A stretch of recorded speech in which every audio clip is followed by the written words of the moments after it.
வணக்கம், welcome to kitchen corner. இன்றைக்கி நம்ம பார்க்க போகிற ரெசிபி என்னென்னா, கல்யாணத்தில் செய்யக்கூடிய சொரக்காய் கூட்டு. இந்த சொரக்காவை வாரத்தில் 2 டைம் சாப்பிட்டிங்கன்னா உடல் சூட்டை குறைச்சி குளிர்ச்சியை கொடுக்கும். மலச்சிக்கல் பிரச்சனை, கல்லீரல் பிரச்சனை எல்லாத்தையும் தீர்த்து சரி பண்ணும். எடை குறையிறதுக்கும் இது ரொம்ப நல்ல பெனிஃபிட்டாக இருக்கும். அது வாரத்துக்கு ஒரு டைம் செஞ்சு சாப்பிடுங்க. வாங்க எப்படி செய்கிறதுன்னு பார்க்கலாம். நல்லா பிஞ்சி சொரக்காவை ஒன்று எடுத்து நல்லா தோல் சீவி எடுத்து நல்லா குட்டி குட்டியாக கட் பண்ணி எடுத்து தனியாக வச்சுக்கோங்க. ஒரு குக்கரில் 1 கப்பு பாசிப்பருப்பு நல்லா வறுத்துடுங்க. எப்பயுமே சாம்பாருக்கும் சரி, கூட்டு எது செய்யறதுனாலும் சரி, பருப்பை வறுத்து செஞ்சிங்கன்னா குழம்பே ஒரு டேஸ்ட்டாக தான் இருக்கும்.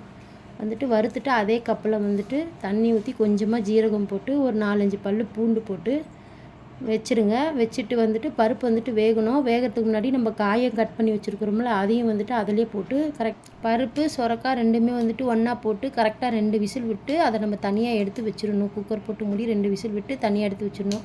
பெரிய சைஸாக 2 வெங்காயம் எடுத்து நல்லா பொடியாக கட் பண்ணி எடுத்து வச்சுக்கணும். 2 பச்சை மிளகா, கொஞ்சோண்டு கருவேப்பிலை கழுவி அதையும் தனியாக எடுத்து வச்சுருக்கணும். விசில் 2 விசில் வந்த உடனே ஓப்பன் பண்ணி பார்க்கணும். கரெக்டாக வெந்துடும். நீங்கள் தண்ணி எதுவும் ஊற்ற வேண்டாம். சொரக்காவே நீர்க்காய் தான். அதனால் பருப்பும் காயும் அதுவே தண்ணாக வெந்துடும். பாருங்கள், கிண்டு நின்னீங்கன்னா பாருங்கள், அதிலே தண்ணி அதிலே அப்படியே இருக்கும். ஒரு வானல் வச்சு 3 ஸ்பூன் எண்ணெய் ஊற்றிடுங்க.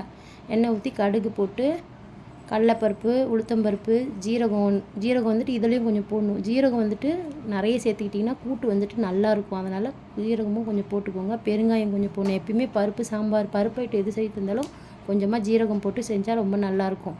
ஒரு சிலர் எல்லாமே வெங்காயம், தக்காளி, பச்சை மிளகாய் எல்லாமே ஒன்றா போட்டு வேக வைப்பாங்க.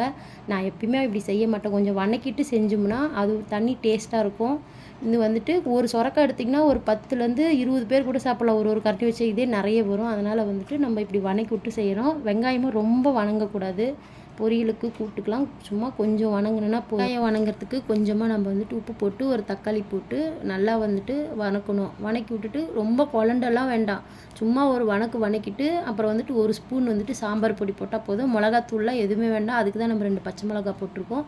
1 ஸ்பூன் சாம்பார் பொடி, கொஞ்சமாக மஞ்சத்தூள் போடணும். நீங்கள் காரம் உரைக்கலைன்னா ஒரு 1/2 ஸ்பூன் மிளகாத்தூள் கூட போட்டுக்கோங்க. ஒன்றும் பிரச்சனை இல்லை. எங்களுக்கு காரம் கம்மியாக சாப்பிடுவோம், அதனால் நாங்கள் கம்மியாக போட்டுக்கிட்டோம்.